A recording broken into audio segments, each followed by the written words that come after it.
স্বাস্থ্য ক্ষেত্রে আরো ডাক্তার, আরো স্বাস্থ্যকর্মী, আরো নার্স সিনিয়র এবং জুনিয়র, আরো আমাদের যারা টেকনিক্যাল অ্যাসিস্ট্যান্ট রয়েছে, এই নিয়োগও স্বচ্ছতার সঙ্গে মেধা অনুযায়ী 100 পয়েন্ট রোস্টার মেনে একাডেমিক এবং কৃতি যারা আছেন তাদেরকে আমরা নিয়োগের ব্যবস্থা করছি।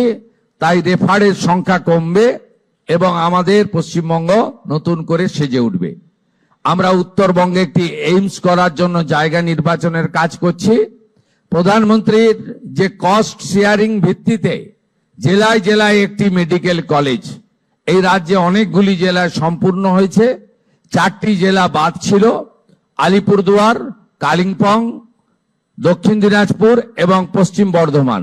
ওখানেও আমরা জমি চিহ্নিত করে প্রস্তাব ভারত সরকারকে পাঠাচ্ছি, যাতে পশ্চিমবঙ্গের কোনো একটি জেলাও মেডিকেল কলেজের সুযোগ থেকে বঞ্চিত না থাকে।